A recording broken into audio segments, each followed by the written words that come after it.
Last year, I snapped this picture of a gorgeous fall forest path where the colors were beautiful. So let's paint a picture today inspired by that photo. First, grab your mop brush. We're going to paint the sky. Now, I'm using the circular brush stroke technique where I just dipped into some blue and I'm doing circular brush strokes, blending it down with white. I'm even going to grab a bit of sky blue in there with some white and blend that in as well. It really doesn't matter what technique you use to paint the sky in this painting because your trees are going to cover most of it, but I think this technique gives you a good variation of blues. Once you get a little over halfway down your canvas, clean off your mop brush and grab some dark brown. I even mixed a little bit of tan in there. And just do back and forth strokes all the way down to the bottom. This is the underpainting to your forest floor, and I'm using 11 by 14 canvas board. Once that's dry, grab an artist sponge. I'm using a fine artist sponge. If you don't have one, you could also use something with texture like an old dishcloth. I dipped my sponge into a small bit of dark yellow and also some medium brown, and I'm bouncing it along my horizon line. This is going to be trees in the distance, so we're adding that texture all the way across. Just make sure that you're using very little paint. If you use too much, you're not going to get the texture, you're just going to get blobs. And you could even add touches of other colors too, like I'm going to add a touch of orange in different places. And you can even add touches of highlights. So I'm going to take some yellow mixed with some white and add some highlights as well. Again, very little paint. And also, make sure your trees aren't a perfectly straight line. Notice how I have lumps and bumps at the top. And then dry it. As a second layer of trees, or maybe some bushes in the distance, I took some light green on my artist sponge. I mixed a bit of tan in there to make it more of a fall tone. And I'm bouncing it and layering it over top of my trees in the distance that are yellow. Notice how I didn't cover them completely, but they're layering onto the brown and then going over top of the bottom half of my trees. And you can add different colors in this area. I'm also adding some of that medium brown and some pops of white for highlights. This is all in the background. It's going to be behind your trees. So make sure it's dry. Let's also do a first coat with a regular artist sponge. This has a bit larger texture. If you don't have one of these, you could use a crumpled up paper towel. That's an option. And let's just do a base layer of texture on our forest floor. I took some dark green and I'm bouncing it on either side of where my path is going to go. Notice how that green texture is also layering over top of your trees in the background as well. This gives you the illusion of depth. There we go. That's the start to our background. Now grab a round brush. I'm using some tan white and a little medium brown as well. And let's start a base layer for our path. I'm going to start very thin back here. Maybe it's winding around to the right. And do back and forth stroke, making it bigger and bigger as you get towards the bottom of the canvas. In the kids' version of this painting, you learn how to get perspective by making the triangle shape. You don't have to do a perfect triangle when you're trying to make it more realistic and dynamic, but notice how the strokes do get wider as it gets down towards the bottom and very thin towards the back. Okay. Now grab your fine artist sponge again and pick the colors you want for the trees in your forest. Now it's going to get crazy here in a minute. I'm going to start with some orange and white, and we're actually going to add texture in the sky. Now this is going to look funny because you're going to have blobs of color in different areas without the tree trunks. And the reason for this is because there would be leaves behind the tree trunks and tree branches as well as in front. So add little bunches of leaves. Notice how I added a couple on the right as well. And then because we are inside the forest, there would be a lot of shading. So I'm also going to take some orange mixed with some medium brown to make a shade color and go back over the clusters. Very little paint on my sponge. See how I'm getting that texture? I'm not getting blobs of paint, and going over the different areas. Make sure that you're not losing your sky. This is the fun part, but sometimes people go so sponge happy that you lose your blue completely, and you don't want that to happen. So I'm also going to have some patches of yellow. I took some deep yellow mixed with some white. Let's do a few patches in here in the middle. I am going off of my reference picture here. You can make it as complicated or as simple as you want. I'll try to include the inspiration picture as well with this tutorial.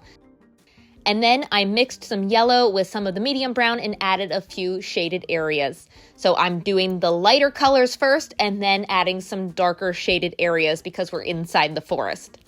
Let's also add a deep red. I mixed a bit of orange with that. Let's bounce that in different areas as well. This is so much fun. I can see why people get carried away with it. Layering it over some of this orange over here in different areas. Don't go too crazy, but isn't that crazy looking? I love it. Let's even add some bright red, just a few pops in different areas. That's one of my favorite fall colored leaves. The only color of the rainbow that we're missing is purple. You could add some purple colored leaves, but that's usually the one that you don't see in a forest like this. What you do see though when the leaves are changing is usually a couple green ones. So I am taking some bright green and just adding a couple tiny little pops like that. There we go. Once that's dry, we can finally paint our tree trunks. I'm using a size 6 round brush with some very dark brown. I even added some black because they're in the shaded area of the forest here. And our first tree trunk is going to be the closest to us, so I'm going to have it be the thickest one. I planted it in the bottom right-hand side. I made it go all the way up through to the top. And then my next tree trunk is slightly thinner and planted down further on the path. The further back you plant your tree, the thinner your tree will be, and have a couple different thicknesses. Also, in my reference picture, there were some kind of crazy looking tree trunks. This one I straightened out a little bit, but don't worry if you have a wobbly hand, your tree trunks do not have to be perfectly straight.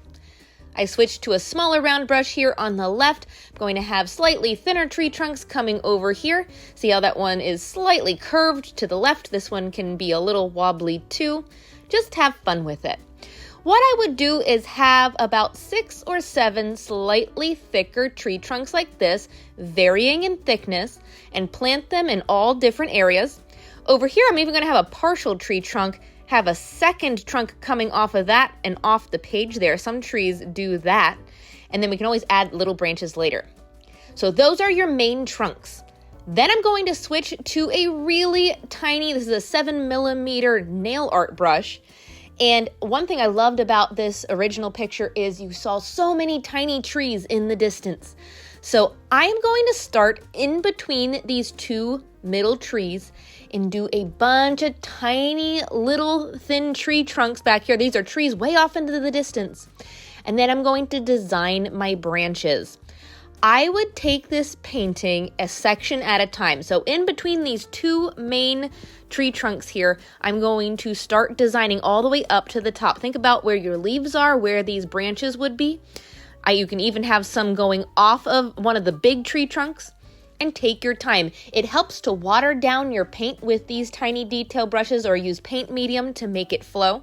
And it's actually slightly difficult to make the medium. See how this tree trunk right here I'm working on was a little bit closer to us, so I had to work really hard to get it that thickness. I love these brushes for doing tiny little details, but I'm actually going to switch to a size 0 detail brush. Look at the difference between the 7mm and the size 0. That was a little chunkier. So over here on the right where the trees are getting closer to us, I switched to that, and then I went back to the 7mm for the really tiny detail branches here. Take your time with it. The beauty of this painting is once you design all your branches, if you don't like them, you could always add leaves over top. Notice how all the leaves look like they're behind the trees now, but that's what I ended up with. I sped it up, obviously, but you can take as much time as you want. It's up to you how much detail you do. Now, speaking of detail, let's add a little white to our tree trunk color. And with the size 3 round brush, let's add some bark texture. This is a very simple bark texture you can use. I'm not covering the dark brown completely. I'm just doing little tiny upward brush strokes, almost dry brushing it on. But this is going to make it look like it has that clumpy texture to it. You could use the credit card technique. That's so much fun. This is just a different style tree. So I did that all the way across this big one, and I'm going to do it to all my big, thicker tree trunks. I wouldn't do it to the really teeny tiny ones in the distance, maybe some of these slightly thicker ones that are kind of close to us, but not all the way back, something like that. And just doesn't that change the whole picture? You can't really see much of the tree trunk texture on my original picture, but I think this needed something. There we go. Now we also need leaves in front of the branches. We don't want to cover them completely, of course, unless you don't like them. But I took my artist sponge and I added color over top of some of the trees, even went a little too far. If you go too far, you can take your larger sponge and add some blue back in like this, and then fix up your branches. It's up to you how many you do, but don't forget to sandwich in your trees. You have leaves behind them and leaves in front. You would also have leaves that are a bit closer to you too. So I'm taking one of my round brushes and dotting in little clusters of leaves like this. I'm just tapping little clusters. I did orange there. Let's have another orange shelf over here. Notice that not too many of the leaves in front are down below because these are tall trees, but they're up near the top.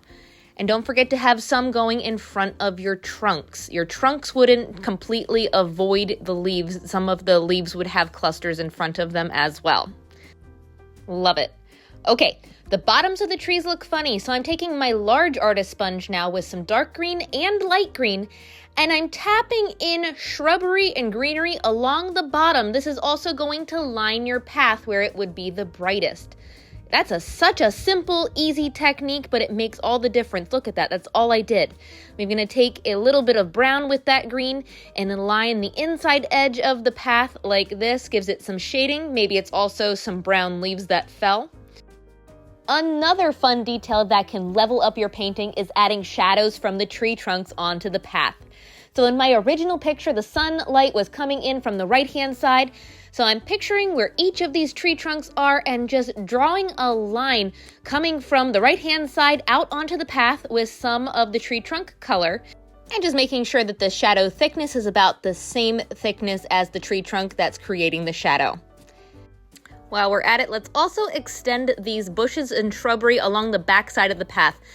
It's really far in the distance, so I'm just taking my round brush and tapping on some of the dark and light green to extend it out. Now, with also the same brush, I'm going to take some light green, tan, and yellow. Let's make a grassy section here down in the front. It looks really bare. So I use that in the left-hand side. I'm mixing in some dark green too, making it look like it's going from a grassy area into the forest where it's more of a dirt path. Design it however you want. Once I had the green in there, I also blended back in some tan. Don't forget to fix up your shadow to make sure that continues in as well. I'm gonna even extend my path over here a little more so you can still see that triangle. It's just not a perfect triangle. It gets really wide here down in front because that's the closest to us. I'm gonna take some dark brown and also add a couple taps of it down here. This can be shadow. It could also be, again, just dead leaves that fell, but they're bigger, so they're closer to us. However you wanna do it. And I even want to have some grass texture. You could use your fan brush with this, but I'm going to use my fine artist sponge, and I'm just very lightly taking it. I'm tapping it on the bottom, but I also am slightly dragging it upward. And what that does is it adds very, very fine little tiny grass texture detail. Very little paint on your sponge if you do this. You don't want to get blobs, but see that? It's just very, very fine. Super simple. Obviously, we did simplify this compared to the original inspiration picture, but I love how much more dynamic this was compared to the kids' version we did a couple years ago. So if you try it, I'd love to see how it turns out and have fun. Happy painting, everybody.